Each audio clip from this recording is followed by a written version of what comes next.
Respected Chairman C.A. Abbas, respected Managing Committee Member C.A. John Matthew, Speaker of the Day C.A. R. Krishnan, and my dear fellow Chartered Accountants. Hope all of you are safe during this nationwide lockdown declared by Government of India. As all of us are aware, lockdown created a lot of challenges to us, problems to us, disruption to our routine life, and affected our regular professional life, and many things. In that sense, lockdown created a challenge to us.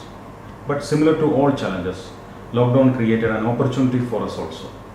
This gives us an opportunity to learn more, listen to a lot of classes at our home, and thereby sharpen our skills. In order to help our members in Alleppey, the Alappuzha branch of ICA hereby organized a webcast to enrich our members in Alappuzha. Topic of the webcast is drafting representations before IT and appellate authorities. Here we are very fortunate to have C.A. R. Krishnan as our faculty for this topic. C.A. R. Krishnan do not need any introduction. Partner of L. Rengavani and Company, a chartered accountant with more than 30 years experience in taxation, accounting, company law, transfer pricing, and so many others. An academic luminary and an unassuming genius from Alleppey, C.A. R. Krishnan is the right person to start our webcast series. Hopefully, Krishnan sir will take this topic in a detailed manner. And if you have any queries after these classes, please write to the official email ID of the institute and we will get back to you after this one. Now over to C.A. R. Krishnan for the discussion. Thank you, Abbas, for the lovely words of introduction. I'm always so happy to be back in the Alleppey branch. Respected Chairman of the Alleppey branch, C.A. Abbas, Managing Committee members Martin and John Matthew, it's been a great pleasure to be here with you all to kickstart the web series which you have so wonderfully thought it fit to, representing the Alleppey branch. In my whole span as a chartered accountant, I think this is the first time where there has been a long gap of a visit to the Alleppey branch thanks to COVID-19. Of course, we have been able to stay back home, discover our own personal skills, spend a lot of time with our family, and a question now arises whether you are a better chartered accountant or a better cook. Of course, jokes apart, I must congratulate the Alleppey branch for such a wonderful initiative that they have taken.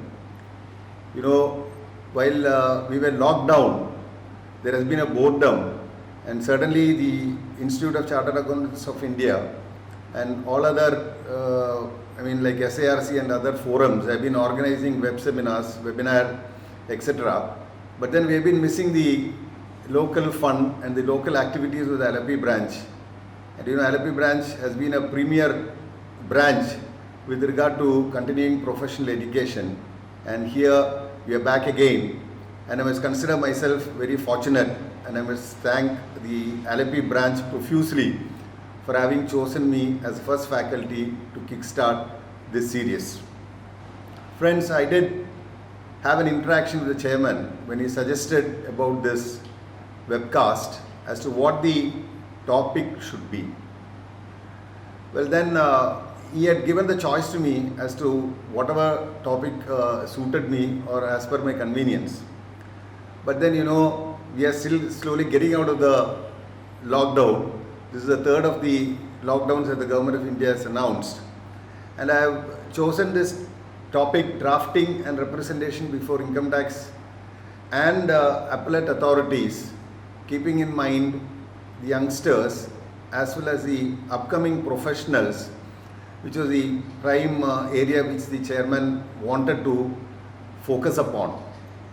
Having said that, I think by the end of this session you would find that quite a few of the matters which I would be discussing through this webinar would have become redundant or would become redundant in the near future with so much change as far as technology is concerned, where the representation itself as a part may go off from the annals of the Chartered Accountants Dictionary, because for the first time we heard that the Income Tax Appellate Tribunal themselves had a hearing through the, they had an online hearing, and the High Courts also disposed of some of the cases where there were emergency without anybody having to represent in person. So with such sort of things happening, I think a few of these matters which we may discuss may become redundant, but nevertheless the principles and the ideologies behind that will always remain, because as far as your representation before the authorities, whether your skill in doing it personally or through the paper or any mode for that matter, it's a question of conveying your ideas and your matter being received as it is by the recipient. It becomes extremely important, and therefore I thought I will choose the subject of a proper representation before the various authorities, which will be of immense use to all the members. I'm sure you would find this little paper of mine useful. I hope it would be beneficial to the upcoming youngsters. And as already pointed out, you can have your questions on this session through the branch, and I'll be happy to answer all those queries which you may raise. Most of the topics would be drafting and representation before the appellate authorities. However, since the whole thing springs out of the action before the assessing officer, I thought it appropriate to start with your representation before the assessing officer, like drafting of replies and other things that are to be followed with regard to responding to the notices and furnishing of the documents and evidences at the time of assessment stage itself. We have to be very careful while drafting replies to the notices issued by the assessing officer with regard to furnishing of documents, evidences, etc.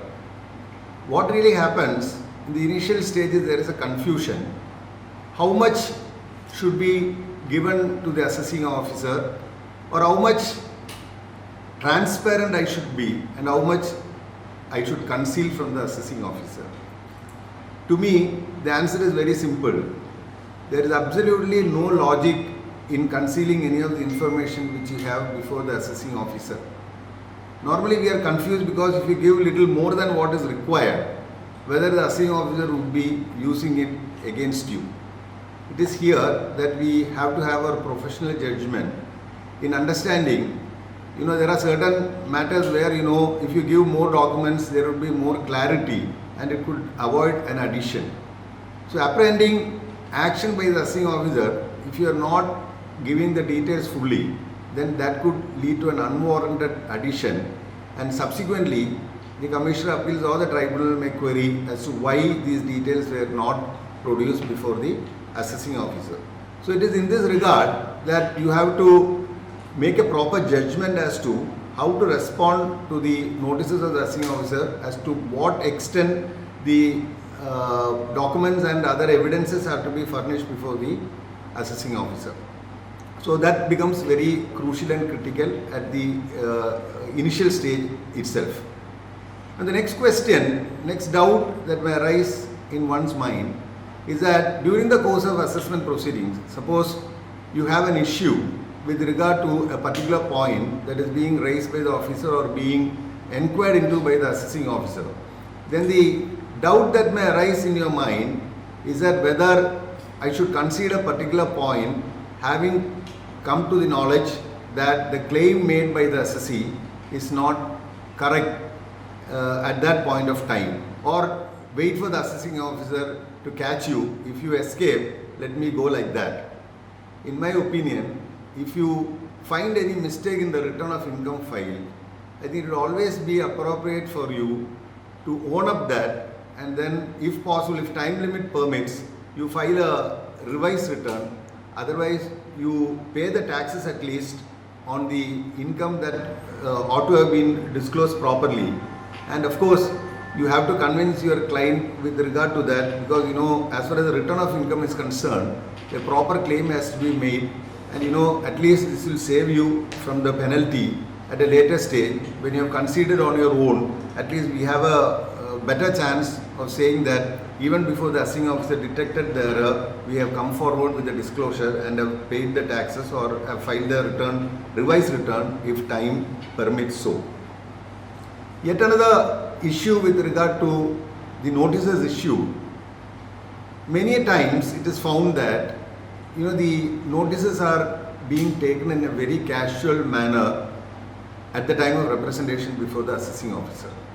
What really happens is, when a notice is sent to you, either that is not answered properly or time is sought for and the time is not actually, the extended time is not adhered to, and even when responding to the notices, half information is concealed or half information is held back, and then the assessing officer is not able to conclude properly with the result that finally it ends up in an addition, even though it could have been avoided by a proper representation before the assessing officer itself. Now there are issues with regard to certain claims that are being made before the assessing officer where you are supported by certain case laws. Now it's important that at the time of representation you need to, wherever an addition is proposed, the position of law as far as that particular issue is concerned, that has to be kept in mind. You have to be thorough with regard to that, and if there are favorable case laws, particularly of the jurisdictional high court, it is not always possible for the assessing officer to have the benefit of all those decisions. There could be a favorable decision in favor of your client, but unless it is brought to the notice of the assessing officer, he may not be aware of it. So whenever he is proposing an addition, apart from facts, if you have a legal point in your favor, I think that has to be put on cards. It has to be deliberately dealt with before the assessing officer, so that an addition can be avoided at that stage itself. Now yet another point that we find before the assessing officer is that let us assume that there is a 142.1 questionnaire where there are about 10 questions asked, where you respond about 7 or 8 and leave 1 or 2 just like that without answering. So in a batch of around 8 questions, suppose 1 or 2 goes unanswered, there is always a presumption that there may be some inconvenient questions which you don't really want to answer at that point of time, or probably you don't have details from the clients to answer that. So sometimes it is left like that, but it is always advisable that if there are 10 questions, kindly answer all those 10 questions, and preferably in the same chronological order in which the questions are put to you, so that there is no confusion, no ambiguity, so that if you want to contest at a later stage, it becomes extremely easy for you to defend the assessee before the appellate authorities. Having said that, you have to properly represent before the assessing officer. Let us now proceed to the next stage. Having got an assessment order not favorable to your client, the recourse open for you is to file an appeal before the Commissioner of Income Tax Appeals. Of course, there are several rules with regard to filing of the appeal. There are appealable orders and very few orders that are not appealable. Now, as far as appeals are concerned, one thing which we always have to have in mind is that you should have an idea of the hierarchy with which the Income Tax Department works. For example, we have an assistant commissioner or a deputy commissioner. Above him, we have a joint commissioner or an additional commissioner, and above him, we have a commissioner of income tax or the PCAT, the principal commissioner of income tax, and above him, the chief commissioner of income tax. So normally, the assessment orders are passed by either the income tax officer or the assistant or the deputy commissioners of income tax, and in very rare cases where the joint commissioners are also assigned with this responsibility, they are also entrusted with the job of passing an assessment order. Now, a person who hears the appeal is known as Commissioner of Income Tax Appeals. So we have to bear in mind that he can only hear orders that are passed by an officer who is in the rank of a subordinate to him. For example, an order under 263 on a revision cannot be appealed.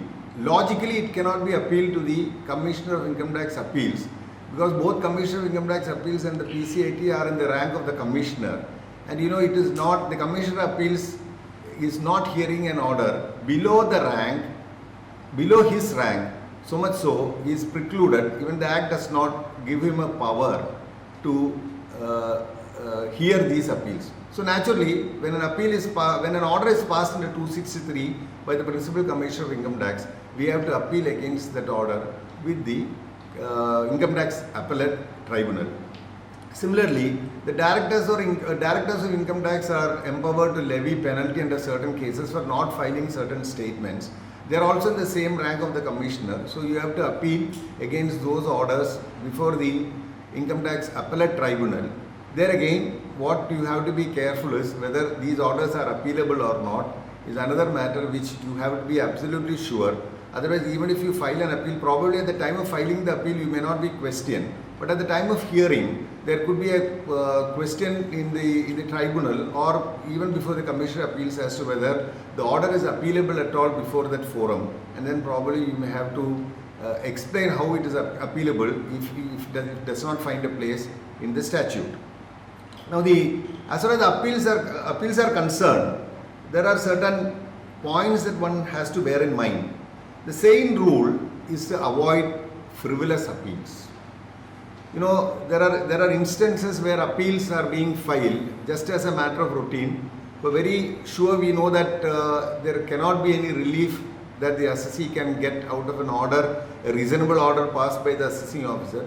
Still, the assessee would not be in a position to accept that order, and he would say that no, I cannot accept this order and pay the taxes. And then sometimes you will be forced to file an appeal, knowing fully well that you may not get a relief in the appellate stage, or the appellate authority may not grant you any relief.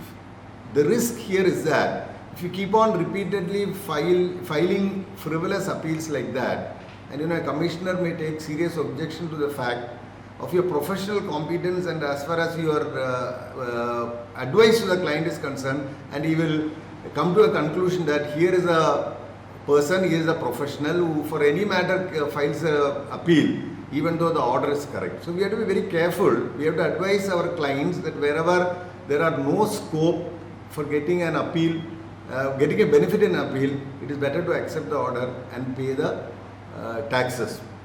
Now, in many cases, especially this year, 17-18 was a year when demonetization assessments took place, and the demands have been raised left, right and center. Huge demands have been raised, and in certain cases we ourselves find it extremely difficult probably to convince, because there are not much of evidences that are available with the assessee also with regard to certain additions that have been made. But somehow or other, one attraction at this point of time which many people see is that if you file an appeal and pay 20% of the taxes at this point of time, you get a moratorium with regard to payment of taxes. But ultimately it may not be in the good interest of both your client as well as yourself. Your risk is that you may be branded as a litigant, as a supporter of litigant, and as far as the assessee is concerned, it is only a temporary relief that he is getting. In the long run, I think he will have to pay interest on the remaining 80%, which could ultimately be suicidal, because some or the other get some installments and then try to pay the taxes, and then wherever an order has to be accepted, I think we should have the courage to tell our clients that here is an order that has to be accepted, and that has to be accepted.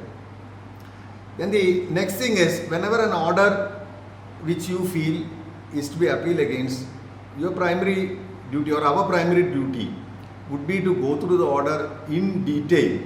As to detail means again and again, probably 2 or 3 times you may have to go through the order, even if you are sure that an appeal is to be filed, because there are so many points that may come out of such reading. And once you read the second time, new ideas could be thrown up, and again there could be another view that can be taken when you are reading a third time. So when you keep on reading before making a final call, I think you will get some ideas which, if you jot down, would be very useful at the time of drafting the appeal and probably defending your client also. You also to weigh the chances of your client both on merits as well as on legal issue. Sometimes on merits your case may not be strong, there have been instances. Very recently, I did have a case where, on merit it was a very hopeless case. But then, on legal issues, it was a classical case of non-striking in a penalty notice, which has now been decided in favor of the assessee. In a penalty under 271(1)(c), there are two limbs, whether it is furnishing of inaccurate particulars or concealment of income. And it has been held by the court, it is tested by approved by the Supreme Court also, that wherever the assessing officer at the time of initiating the notice does not frame his mind properly or does not apply his mind properly and strike one of the two limbs, I think the whole penalty is vitiated because the notice itself is bad in law. So at times, I did recently have a case, as I told you, where the merits of the case was not very strong. But then unfortunately I had not taken a ground with regard to that. Then being a legal issue, I could take an additional ground before the Commissioner Appeals. And of course now the matter is pending before the Commissioner Appeals, and there are two options, right? Either go ahead with the appeal or go under the Vivad se Vishwas scheme. Now as I told you, I have already told you, once an order is received, you will have to check the authority before whom the appeal lies, and if it is before the Commissioner, you have to file before the Commissioner, or if it is before the tribunal or some other authority, you have to take that remedial course. The other thing which you have to be careful about is as far as the Commissioner's, order of the assessing officer is concerned, your time limit for appealing before the Commissioner is 30 days, and if it is a Commissioner's order, your time for appealing before the tribunal would be 60 days. So your limitation starts, it has to be filed within that date, and if it is going beyond the date and if you have a reasonable cause in the delay, your appeal would have to be accompanied by an application for condonation of delay. And here you will have to be extremely careful as when it comes to condonation, because it is absolutely important that you don't give any frivolous reason, because you will be tested with regard to the reasons mentioned in the condonation of delay. And the condonation petition itself could be rejected if it is found to be false later on. So the correct reason has to be mentioned, and it has to be supported with the documentary evidence. It may not be necessary to file at the appeal stage, but then when the hearing is on, you may have to produce the documentary evidence in support of the delay so that the delay is controlled. Now let's go into the actual preparation of the appeal. We have decided that this is an order where an appeal has to be filed. Now, having decided that, how to go about preparing an appeal? An appeal document has got two parts. Your appeal papers have got two parts. One is the statement of the facts, and the second one is the grounds of appeal. In the statement of facts, it is, as the word itself suggests, it is a statement mentioning the facts of the case. You need not import too many arguments or too many wishful thinkings into the statement of facts. It just has to contain the facts as happened. Now, what were the issues before the assessing officer? What were the questions that were put before you? What were the answers that you had given to that? Whether sufficient opportunity was given to you, whether notices were issued, what are the responses given by the assessee. All these in a very crystal clear manner, in a very short narrative way. It should be presented in such a way that one look at it, the Commissioner must be able to understand what the gist of the case is all about. In the e-filing portal itself, they are now suggesting that a limit of 1,000 words would be appropriate as far as the statement of the case is concerned. And as the normal dictum goes, it is applicable to every human being. The longer the essay or the presentation that you are trying to make, I think lesser the attraction, and people may not read it. The commissioners also will have to read it. And any document of a reasonable size, I think will attract the commissioner to go through in detail. Otherwise, he may go through, if it is very lengthy, probably he will start going through that, and then he will skip some of those items, and then the important items could get skipped. So it is better that you be very concise, you be precise, and in a very nutshell, you bring out the statement of the facts as has happened. it is just like you have to give what are the issues before issues raised by the assessing officer, what are the replies given, and why the assessing officer did not agree with you, and what were your submissions before that, and leave it at that. At this point of time, you have to be extremely careful in not to give any opinion in the statement of facts or make it argumentative. Another thing which one has to be careful is that whatever documents, if you are relying, that are not filed before the income tax authority, that should be listed separately. If it is an additional evidence, there is a separate rule, Rule 46A will come into play. So if you are relying on any document which you were sufficiently prevented from producing before the assessing officer, that should be listed out separately, and you should make a mention about that, so that you know the commissioner will have to test whether Rule 46A is applicable. If so, you will have to go through that. So we have to be careful with regard to that. Now let's see the next step. Next half is that drafting of the grounds of appeal. When you go to the grounds of appeal, it is very simple. It has to be serially numbered, and you know, if there are 4 points on which you are trying to attack the order of the assessing officer, then you will have to list out all those. I wouldn't say that you cannot take more than one ground with regard to each point that is being agitated, but as far as possible, if you can bring it down to one point, all your grievances, it would be better, instead of taking 2 grounds per issue, where you know, for suppose there are disputes with regard to 4 items, and let us say that you are going to take 2 grounds for each. The grounds of appeal would be around 8, and actually the grievance would be only 4. So if you can restrict yourself to whatever you want to say precisely in those 4 grounds, it would be more attractive. The other thing that you should be you should divide your grounds of appeal in such a way that the grounds can be factual grounds, it can be legal grounds, and it can also be technical grounds, where certain additions have been made on technical grounds. That can also be tested in your grounds of appeal. One area where we need to be careful is that normally the issues are contested in appeal, but conveniently we leave the computation part of it, the determination of the total income, the tax part, and the interest part. This is extremely important, because for example, if you are contesting the levy of interest as a whole, then that is a admissible ground. There are 2 schools of thought with regard to admissibility of ground of appeal with regard to challenge of interest. But you know, if you are challenging the entire levy of interest, then that ground can be taken in a grounds of appeal. Even though in many of the appeal, the computation part itself is being challenged in appeal. So for example, in a case where you have already paid the entire taxes, on the self-assessment taxes has been paid completely, and you know the return is belated, but still there is a levy of interest under section 234A.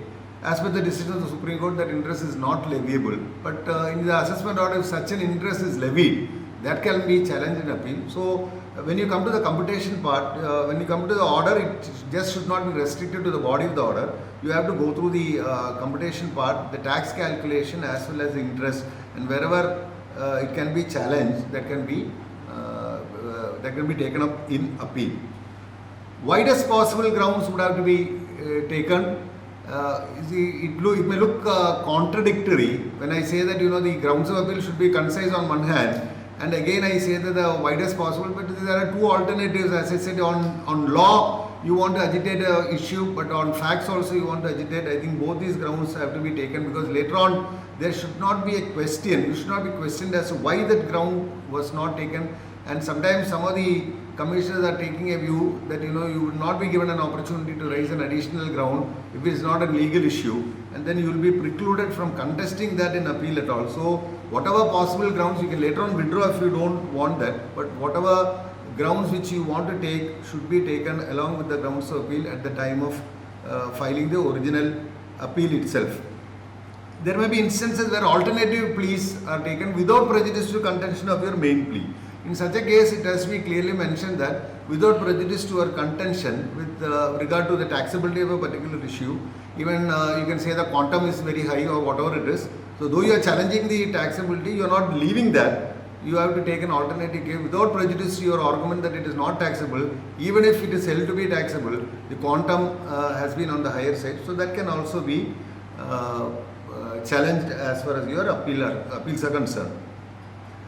Now, in a nutshell, as far as drafting is concerned, the facts have to be in brief and give an idea to the appellate authority of the matter and the proceedings that has already taken place. As I told you, just narrate the story that has happened thus far and no further.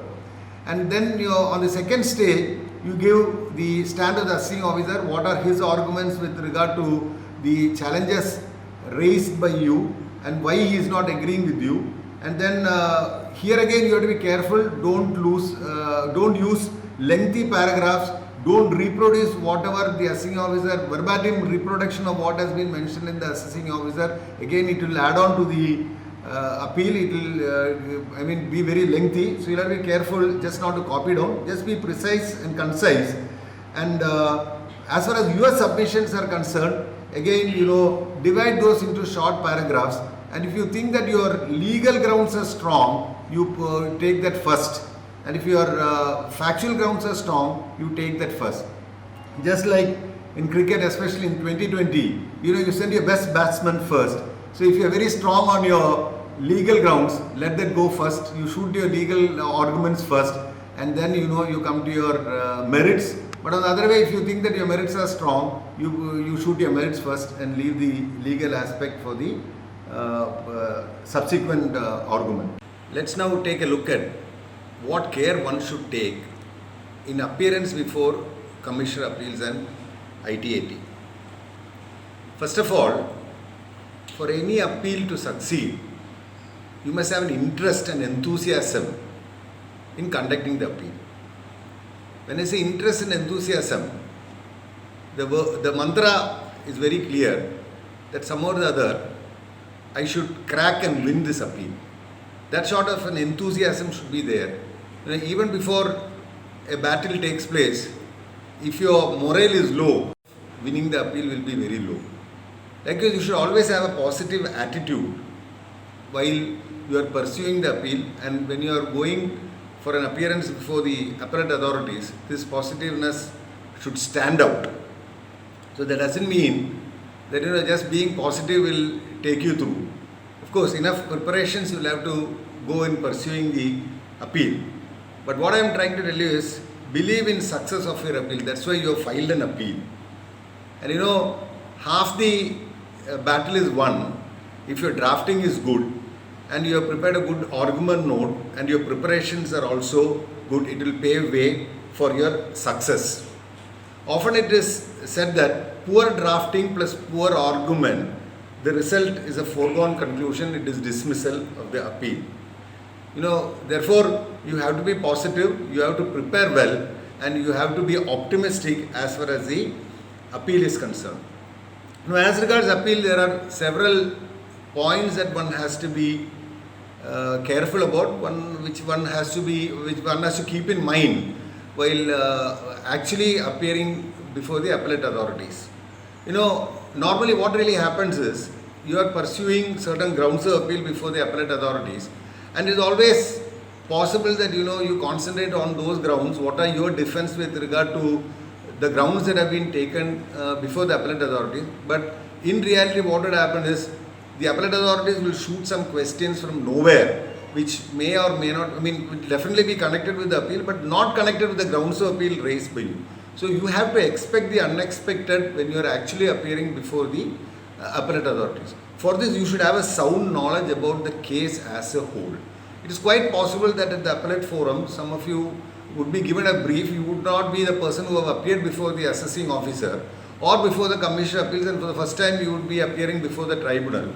But then it is important that you go through all the papers that have been submitted before the lower authorities, and what exactly the cases, what were the questions that were asked, what were the opportunities that were given, whether sufficient opportunity was given, whether the questions were raised by the concerned authorities and what reply the assessee has given, whether the reply given was correct, vague, all those things you should have a good grip with regard to the submissions already made before the lower authorities.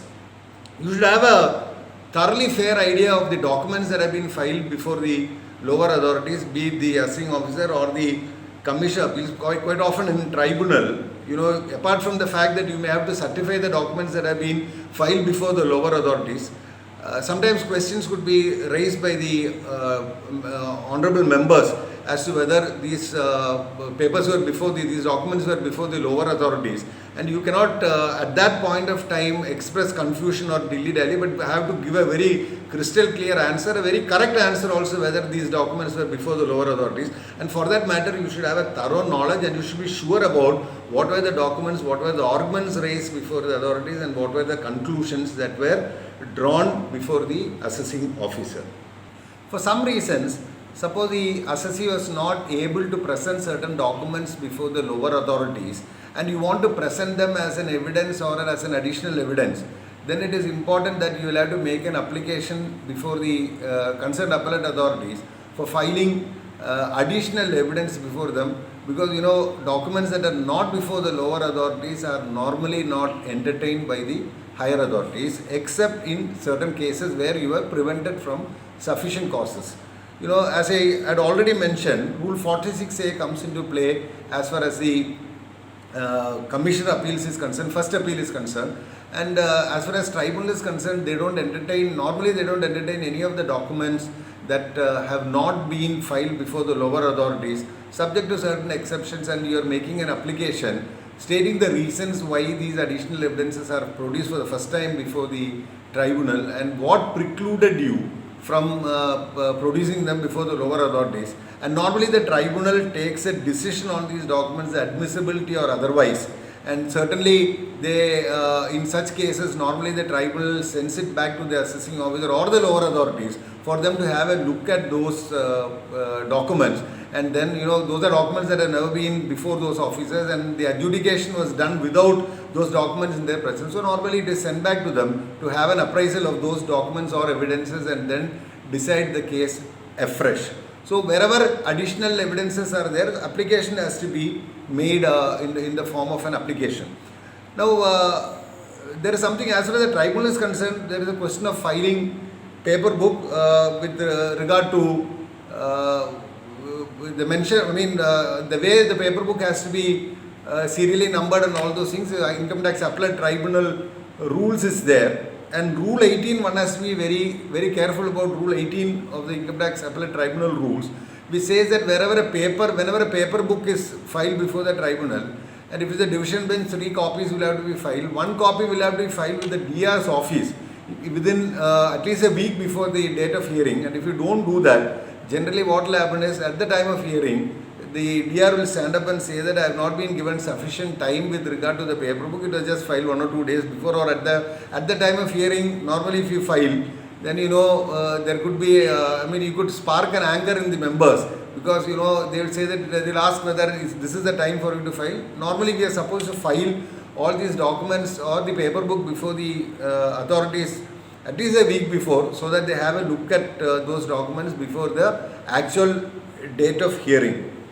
And now, when it comes to your grasp of the case, you should be very clear of the grounds raised. And if again, like additional evidence, if some of the grounds have not been raised, for example, before the appellate tribunal for the first time, you are proposing to raise a ground that was not raised before the first appellate authority, then normally it has to be a legal ground, then only it is entertained by the Income Tax Appellate Tribunal. So as an additional ground, legal grounds that are raised, again the objection of the DR is sought for that, and then usually tribunal permits to raise additional grounds if those are legal issues. Now, while on appearance, we need to understand that before the first appellate authority, or for that matter before the tribunal, it would always be better if an argument note is prepared and given, because it will be difficult for the Commissioner of Appeals or the members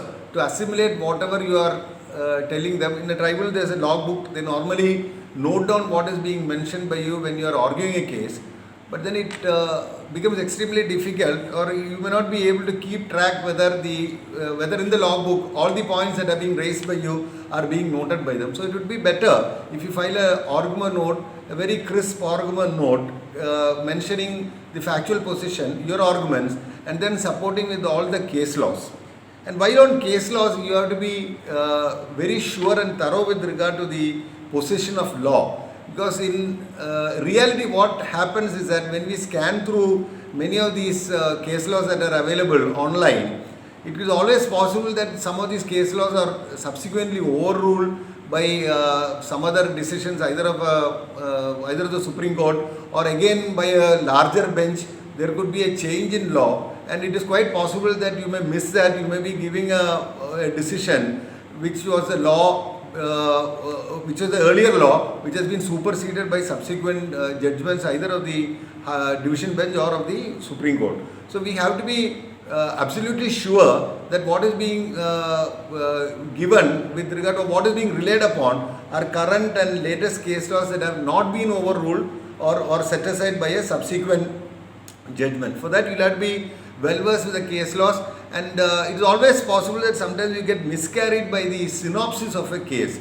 In synopsis of a case, probably if you are arguing a case of 40A1A, something with regard to 40A1A may be there, which will lead to an inference that the whole issue is covered as far as your case is concerned. But the factual position of the case in hand and the one that you are referring would be entirely different. So you should ensure that the case that you are relying upon squarely covers the case under appeal. So that is extremely important.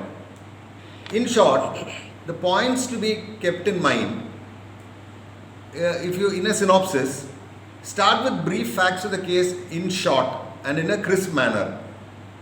Take grounds of appeal one by one, argue them on merits and on law. Put your best arguments first. Narrate the facts precisely and crisply, and do not at any point of time try to confuse the appellate authorities, for it will boomerang on you.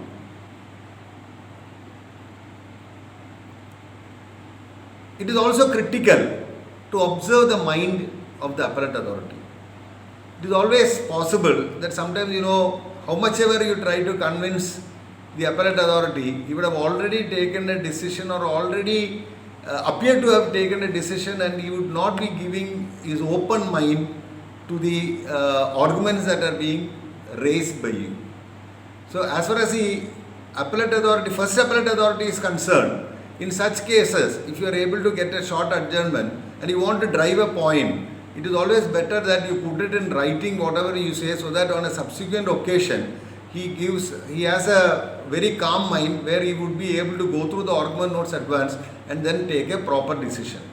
Now coming to the argument before the income tax tribunal, it's a very sensitive issue. At times we find that the members are not receptive to the arguments that are being advanced by you. It could be probably a bad day for you, where probably the mood of the members are also that much receptive to the arguments advanced by you. You have to somehow or other bring the attention of the members to the points that are being canvassed by you. Or again, as I told in the case of the CAT appeals, I think quietly it would be appropriate at that point of time to take an adjournment and then probably try your luck or presentation on another day where probably the members are more receptive. Sometimes due to pressure of work or some other extraneous factors also, the bench may not be receptive to the arguments advanced by you. And sometimes it is also possible that some of the decisions taken, because judicial hierarchy or the precedence requires that they follow a certain decision already taken by them in an earlier appeal. And it is quite possible that when you are trying to argue something, there is a mental block in the form of an earlier decision taken by them. So this may stand in the way of your actually piercing through the minds of the members and then trying to probably put it across to them so that your point which you are trying to canvass is correct. So on such occasions, I think the strategy should be such that you somehow or other capture the attention of the members so that you drive the point that you definitely want them to listen to, and so that they take a decision in your favorable manner. The other things which you need to be very careful about, sometimes we think that when you are arguing very forcefully or loudly, we are trying to convey matter more vociferously. It could be counterproductive at times. It could happen that sometimes in a loud manner you may not be that much receptive as far as the members are concerned. So a medium tone is always better. Sometimes raising your voice can probably irritate the members. So you have to be very careful with regard to your body language, with the tone that you are using in the tribunal, and especially in the tribunal. And of course the same applies to the commissioner appeals also.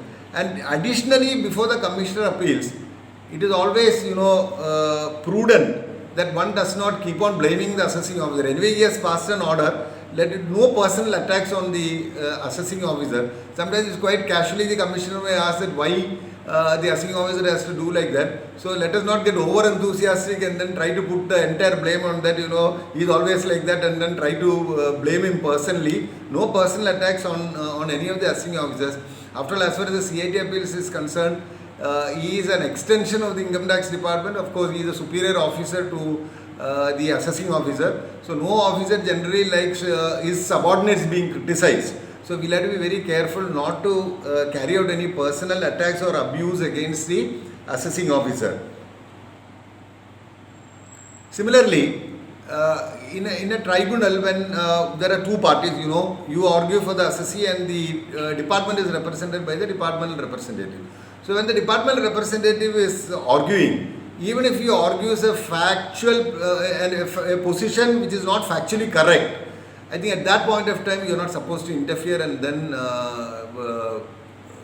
interrupt the DR. You have to note down whatever points that are not correct, and when your chance comes, you will have to get up and then say that whatever has been argued by the DR is not correct.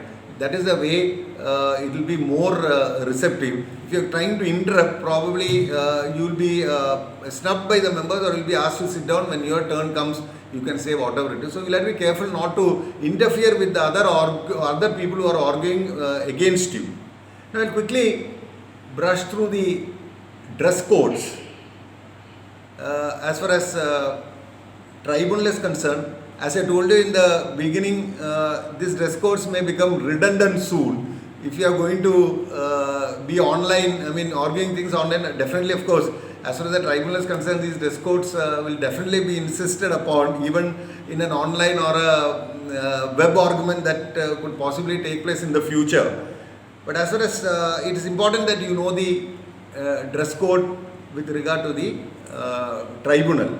Rule 17A of the Income Tax Appellate Tribunal rules prescribes a dress code, and the dress code shall be for the male a suit with a tie or buttoned up coat over a pant or a national dress. National dress, that is a long buttoned up coat on dhoti or chudidar pajama. The color of the coat shall preferably be black.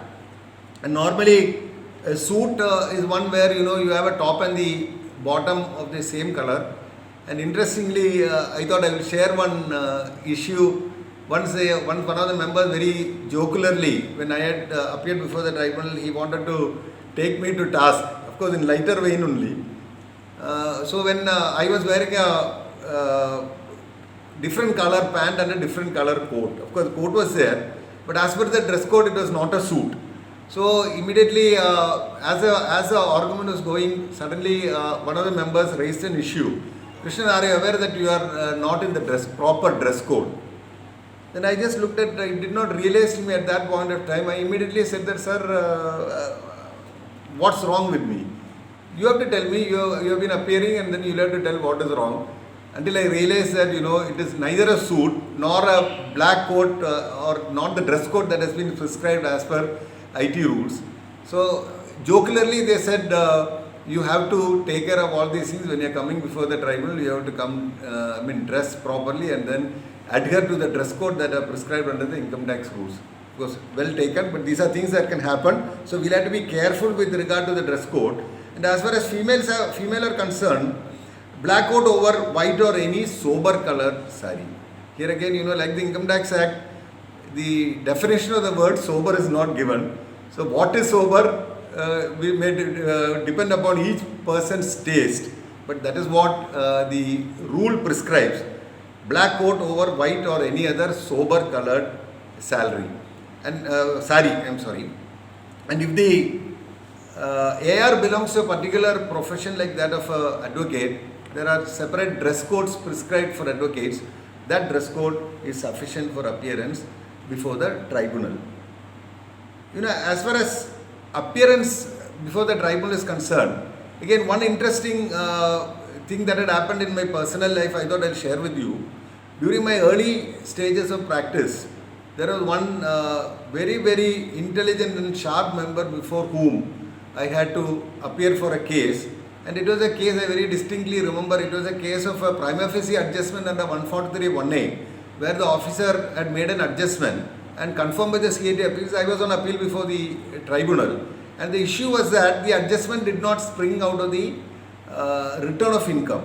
So as I started arguing, I started saying that the assessee is so-and-so, he's a retailer, the assessment here involved is so-and-so. And the member was so sharp that the moment he saw the grounds of appeal, he knew it was a very small appeal, and by his standards it was a very small appeal because he was so sharp and then very thorough in law. He said, why do you want to waste our time taking through the preliminary details like what an assessee is, what is the assessment here? Straight away you come to the grounds of appeal. And as I started reading the grounds of appeal or narrating the grounds of appeal, after one or two grounds of appeal, he said, you sit down. Because he already understood the case. In fact, he did not allow me to argue completely. And then he called the DR to respond to the grounds of appeal. And finally, within no time, he decided that issue in favor of the assessee. So subsequently, a week after, I had appeared for another appeal. And because, the earlier week, this was with the experience where, the member said that, why are you wasting our time taking through the preliminary details? I thought I would straight away go through the grounds of appeal. So I started ground number 1 relates to so-and-so. Then the same member immediately said that, you think we are taking these files home and then doing a homework. How can you straight away go to the grounds of appeal? You have not told what the assessee is, what is assessee's business. You have not introduced the assessee. And how can you go straight away to the grounds of appeal? I was just, caught nowhere. Like, the earlier week, the response of the same member was something. And the next week, the response was something different. So I learned a lesson that day that, just stand up and have a feel of the mood of the members and what they really want. If they really want you to go through the preliminary details, facts, take them through that. But they are already aware of it, and then they prompt you with the grounds of appeal. I think you straight away go into the grounds of appeal and then you try to start there. So there's no set rule for a different day. It all depends on the mood and the convenience of the members. So as you practice, you will understand that understand the mood of the bench, and accordingly you will train yourself to start in the way that the bench really wants you. I thought I'll just share this so that it was quite interesting in my early stages of my career. Now there are certain etiquettes. Positive attitude is something I've already told you. You have to be very positive in pursuing an appeal. Of course, common sense is required for everything, not for income tax appeals alone. So that common sense is there. So wherever any questions or other things are put to you, that common sense should help you out in giving the right answers. And of course, the third very important thing is your mental ability. Mental ability to face the barricade of questions that could come. Not always, that sometimes would come, take you away. As I told you, it could take you away from the main grounds of appeal into some other world where the members could put various questions to you. and you should have the mental ability to assimilate quickly and then grasp all those things and then give the right answer at the right time. And another important etiquette is your eye contact. You can't look at somewhere else and argue. Your eye contact is very important. An eye to eye contact, and it makes things very serious, and how it reflects on how serious you are, how positive you are. So your attitude is already, it will be to a large extent, it will be reflected in your eye contact. So that is also absolutely important. As I told you, the subject knowledge is something that everybody who is pursuing an appeal should have. You should be abreast with the case laws, facts of the case, and all subject knowledge. Allied subjects also you should be. Sometimes when dealing in a capital gains case, sometimes you may be tested on the Transfer of Properties Act. So you have to have a deep subject knowledge. So you should have a grip of the allied laws also. And the final thing, what I thought, not final, but one of the pleasant things that anybody should have, not only in appeal, is a good smile that carries a long way. And I'm sure in appeal also, you should always be smiling, irrespective of what the outcome of the appeal would be, because that would show your positive attitude, and it could probably turn a result in your favor as well. I'll quickly touch upon the petition for admission of additional evidences which I was discussing a little while ago. This can be produced at the first appellate stage when conditions stipulated under Rule 46A are satisfied. If you look at Rule 46A, what does Rule 46A says? It says where the assessing officer has refused to admit evidence which ought to have been admitted. So under such circumstances, the assessing officer ought to have admitted an additional evidence, but he refused to do that. You can make a petition before the first appellate authority under Rule 46A. It's a condition given under 46A. The second condition is where the appellant was prevented by sufficient cause from producing the evidence which he was called upon to produce by the assessing officer. There was a sufficient cause, and the cause has to be mentioned. Under such circumstances also, additional evidence can be produced before the first appellate authority. And the third one, the appellant was prevented by sufficient cause from producing before the assessing officer any evidence relevant to any grounds of appeal.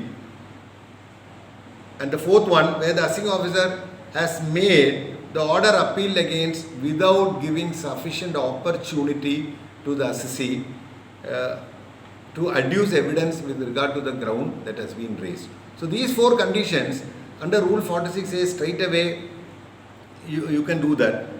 In such other cases, the commissioner will examine whether the issue is coming under any of these four conditions, and only with this permission that additional ground will be admitted or can be admitted. Normally, the assessing officer these days send a copy to the assessing officer on a remand and then take their view and objections before admitting additional grounds.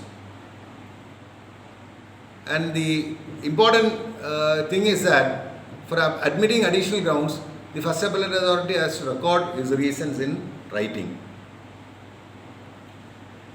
Now, as far as you are concerned, if there are certain additional evidences that are being produced, it would always be better to file it separately, not club it along with the other papers that you are giving. If you are categorizing the additional evidence separately and making an application for admission of the same, it would be easy for the commissioner to dispose of, to identify them and dispose of the same, and the petition should contain the reasons, the details as to why the same could not be produced, and it should be within the ambit of Rule 46A, which we have already discussed now. Now, 255, Section 255 is a section that empowers the Commissioner appeals to allow appellant to raise additional grounds on such conditions as is satisfied, as far as the Commissioner is satisfied. And the additional ground of appeal must be appended with a covering letter. As I already told you, there is an application. Just can't raise an additional ground. There is a covering letter giving the reasons, and there must be a reasonable cause with regard to why you are prevented from raising before the assessing officer. In short, to complete this session on representation and appearance, I will quickly brush through the points to remember. Comply with the dress code. Filing of letter of authority is extremely important. I did not discuss hitherto. Often what happens is, authorization is not filed along with the appeal. Power of attorney, which some of you call, it is not filed, and sometimes you forget to take it before the commissioner, and the first thing that they ask is your power to represent the assessee. So that has to be in hand. It's always better to file along with the appeal. All the communications to the tribunal should bear the appeal number, and if there are multiple benches, which bench it is listed before which bench, all those should be clear in the communications. And wherever supporting affidavits have to be filed, you have to ensure that the affidavits are filed properly. Otherwise, there could be question on whether affidavits are there at the time of hearing. So wherever affidavits are required, you need to support your some of the statements with affidavits. The next one is date of hearing and adjournments are very critical and important. You need to note them properly. At times when the case is on, when you are arguing, for some reason the case could get adjourned in the bench itself, and the bench may be giving you another date, and if you are not able to note that date properly at that point of time, it is always possible that if it goes unnoticed, in the next hearing you may not appear and the case could go ex parte. So we'll have to be careful in noting all the dates of appeal, which is also extremely critical. And as far as your submissions before the Commissioner Appeals or before the tribunal, if there are written submissions, it is always better that you furnish the same well in advance, much ahead of the date of hearing, so that the parties are ready with that. Even the Commissioner would like to have a look at your submissions before the date of hearing. So be it an appeal before the Commissioner or before the ITAT, you have to file your written submissions in advance. If you are filing paper books, care should be taken to see that the paper books are serially numbered, the index is proper, and then you have to also give a certificate with regard to paper books filed before the Income Tax Tribunal. There is a certification to state whether these documents were filed before the lower authorities.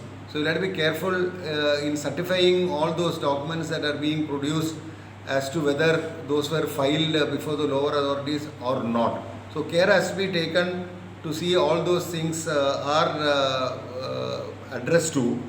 And then of course, as far as documents that are being submitted, be it the Commissioner of Appeals or the tribunal, it is always possible that the Commissioner or the members could be persons from outside state, and if it is in a vernacular language, it is always important that you translate it in English language. Get the translation well in advance, a free translation, and also you will have to certify that it's a free and correct translation of the vernacular language that has to be translated in English and filed ahead along with your paper book or separately.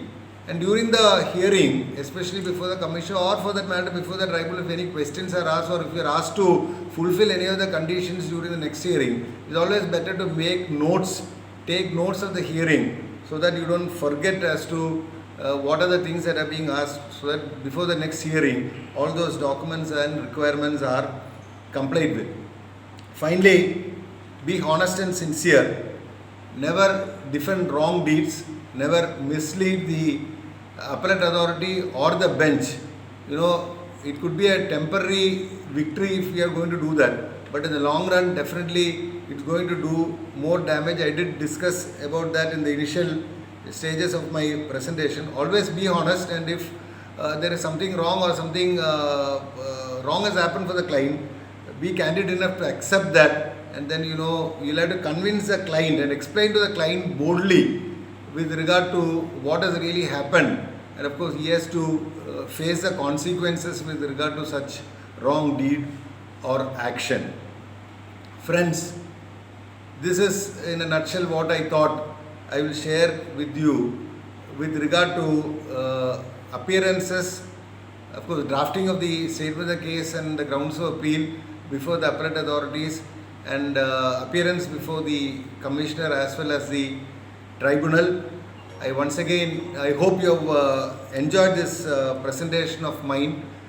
I thank the Alleppey branch, especially the chairman and the managing committee, for having given me an opportunity to share my thoughts on this subject with you all. Thank you so much. On behalf of Alleppey branch of SIRC of ICAI, I take this opportunity to thank CA R. Krishnan for his excellent presentation.